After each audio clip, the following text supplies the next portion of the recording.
et bienvenue dans cet épisode numéro 2 sur les noms divins. On va traiter ici d'un nom qui est très connu, pour cause il est même présent dans Surat al-Fatiha. Alhamdulillahi Rabbil Alamin. Donc c'est Ar-Rabb, c'est-à-dire le Seigneur. Alors, rentrons tout de suite dans le vif du sujet, on a pas mal de choses à regarder. Déjà, je vous propose la lecture de Lisan al-Arab Ibn Manzour, le fameux philologue qui donc a écrit le grand dictionnaire Lisan al-Arab. Qu'est-ce que finalement arabe signifie d'un point de vue de la langue? Donc, arabe, il nous dit que la racine de ce mot c'est ra, ba, ba, et que ça a donné le nom arabe. Ok. Donc voilà la racine, arabe, ba, ba. On va voir qu'il y a beaucoup de notions, surtout autour de la propriété. C'est le fait de posséder, d'où la notion de seigneur, etc. On va le voir. Donc on va le lire, hein, tout simplement. Qu'est-ce qu'il nous dit? Ar-Rabbu huwa Allahu azza wa jal. Donc Ar-Rabb, c'est tout simplement Dieu, Allah, qu'il soit élevé et sublimé. Huwa Rabbu kulli shay'in, ay malikuhu. Il est le Seigneur, Dieu est le Seigneur de toutes choses. Et ça veut dire quoi? Ça veut dire qu'il est malikuhu, il est le propriétaire, donc c'est là la notion de propriété, de toutes choses. Malikun. Alors il ne faut pas confondre, même s'il y a un lien, Malik et Malik. Malik avec la shadda, c'est le ism fa'il, c'est celui qui fait l'action du verbe malaka, ça veut dire posséder, donc c'est celui qui possède. Alors qu'El Malik, c'est le roi, mais le roi, il possède bien un royaume, donc c'est lié. Ne pas confondre non plus avec El Malak, et là on est sur autre chose, une autre signification, c'est l'ange. Voilà. D'ailleurs, on peut aussi dire El Malik avec un med bi el ya, avec un ya, malikun. Et donc ça a la même notion, le même sens que malik, un roi.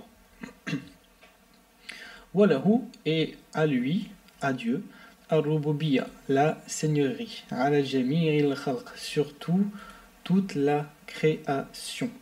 La sharika la, il n'y a aucun associé à lui dans cette administration vis-à-vis de la création. Wa huwa rabbul arbab, et c'est le seigneur des seigneurs. Donc là, ça inclut qu'il existe d'autres seigneurs d'un point de vue linguistique. Des seigneurs, par exemple, des propriétaires fonciers. Ben voilà, ce sont des seigneurs. Quelqu'un qui possède quelque chose est un seigneur, est un possesseur. Et bien lui, il est le possesseur des possesseurs. Wa malikul muluk, il est donc celui qui possède, c'est un peu ce que j'ai dit, hein, le possesseur des possesseurs. Je me demande s'il n'y a pas une erreur ici, parce qu'Al-Muluk, c'est le pluriel de Malik, pour le coup, qui veut dire roi. Donc le roi des rois, Wal Amlak. Ok. Alors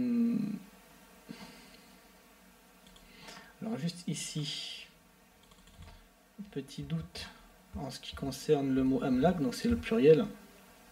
C'est le pluriel de quoi? De Mulk. Ok, c'est le pluriel de Mulk, et donc ce sont les royautés. Donc c'est le roi des rois et des royaumes. Celui qui possède tous les royaumes. Voilà. Wala yuqalu ar-rabbu fi ghayrillah. On ne dit pas el rab avec alif lem devant. Donc le fameux le, c'est le déterminant. Sauf, on ne le dit pas sauf par rapport à Dieu. Ar-Rab, quand on dit Ar-Rab, ce sera toujours associé à Allah.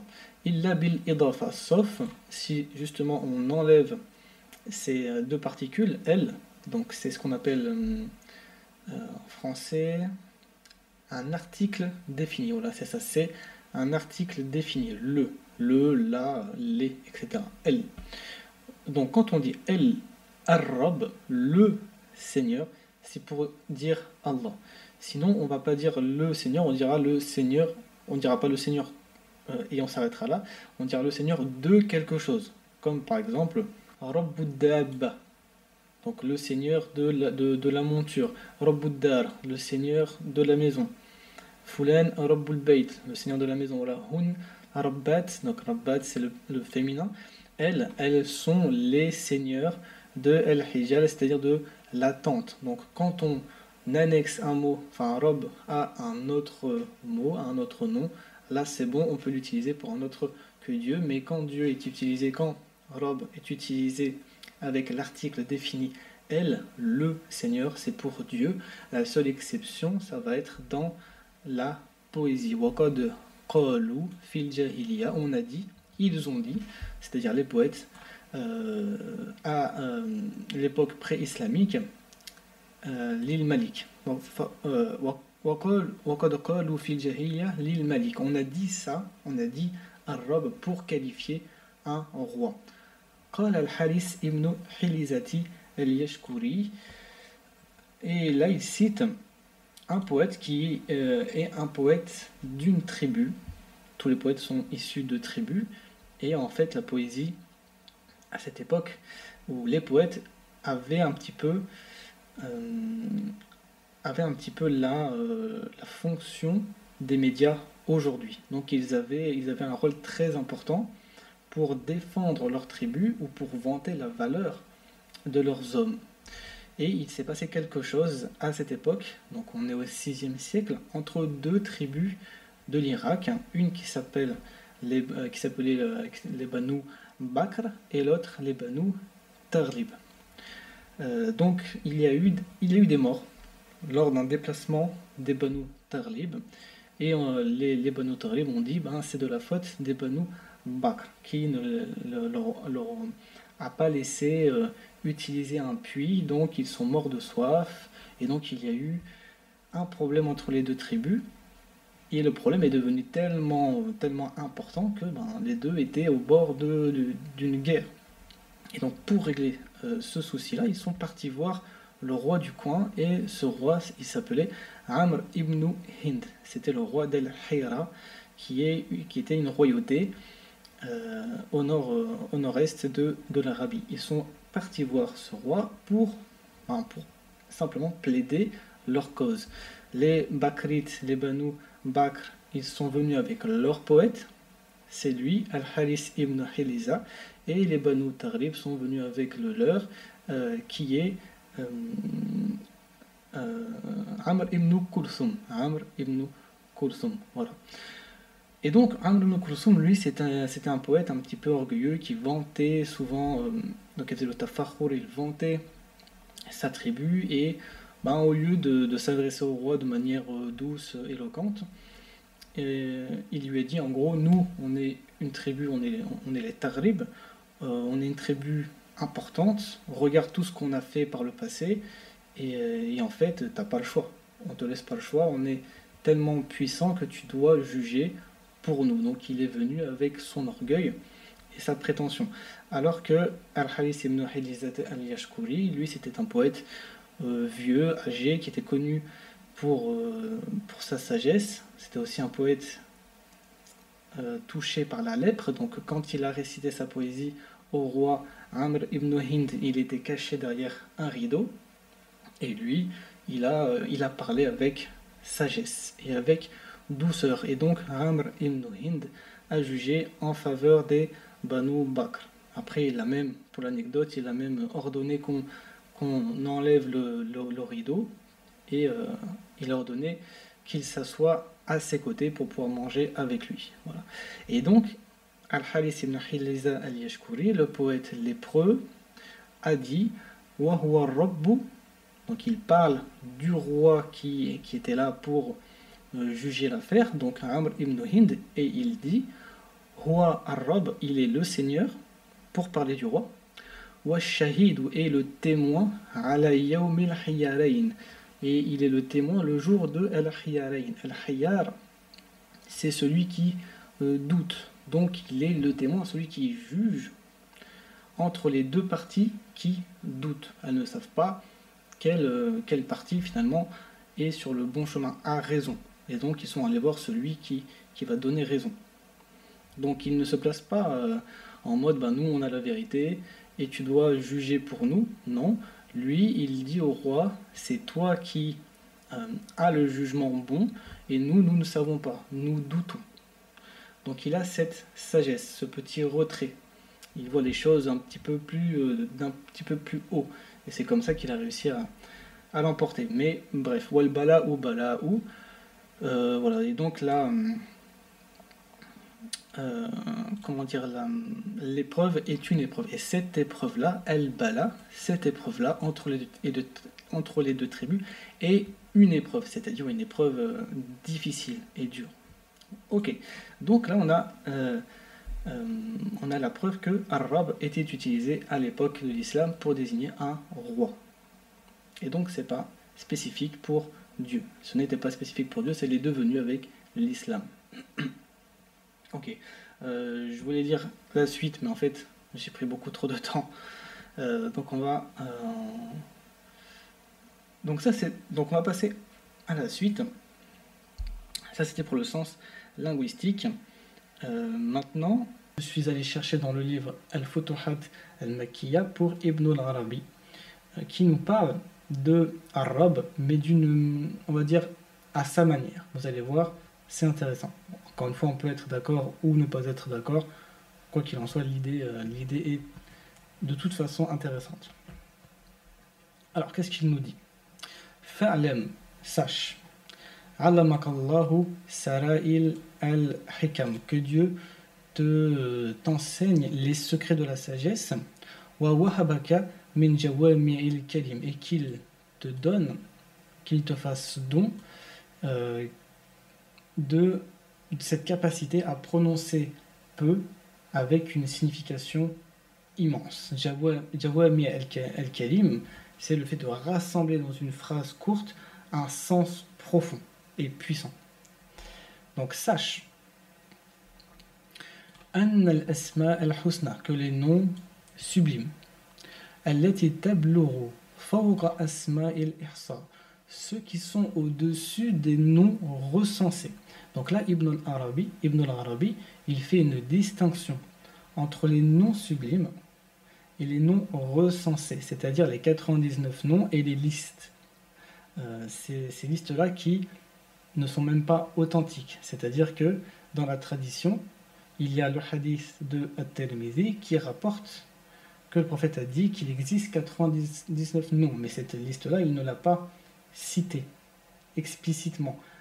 C'est a posteriori et surtout avec Al-Walid ibn Muslim qu'une liste a été faite et qu'aujourd'hui, ben voilà, on a les 99 noms. Mais cette liste-là, Ibn al-Arabi, il appelle ça les Asma al-Ihsa, les noms qui ont été recensés et que l'on connaît, nous. Mais lui, il ne nous parle pas de ces noms-là. Il nous parle des noms qui sont sublimes et qui sont au-dessus de ces noms, qui sont plus subtils, plus inconnus, plus élevés. Wa tanzilu duna asma al-Ihsa. Alors, ces noms sublimes, ils sont en termes de valeur, en termes de nombre en termes de nombre et de valeur, ils sont immenses et donc ils ne peuvent pas être recensés, ils ne peuvent pas être comptabilisés, ils sont au-dessus des noms qui sont recensés. Mais par rapport à ce qu'ils donnent en tant qu'allégresse, Saad, ils sont descendu, tanzilu, en dessous des noms qui sont recensés. Alors là, qu'est-ce que ça veut dire? Ça veut dire que le bénéfice, l'allégresse que peuvent apporter les noms recensés, il est quantifiable.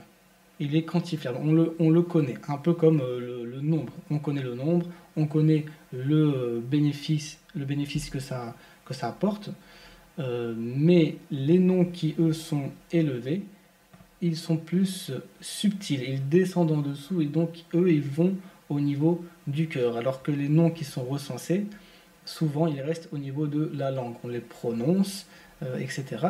Mais l'effet lui, l'effet de ces noms, du fait de prononcer les noms, de les vivre, de les habiter, cet effet-là, il est plus subtil et donc c'est pour ça qu'il dit tanzilu. En dessous, il descend en dessous des noms recensés. Hiya, donc il parle de ces noms élevés, ces noms sublimes. Hiya al-mu'athira fi hadha al-alam. Les noms subtils sont ceux qui véritablement ont influencé ce monde. وهي المفاتيح الأول, et ils sont les premières clés التي لا يعلمها إلا هو, qui ne sont connues de personne si ce n'est de lui, Dieu. وأن, c'est-à-dire sache que لكل حقيقة اسما, sache qu'il existe pour chaque vérité, un nom. Ma yakhussuha min al-asma, un nom qui lui est spécifique parmi tous les autres noms. Et lui, il parle bien sûr des noms sublimes.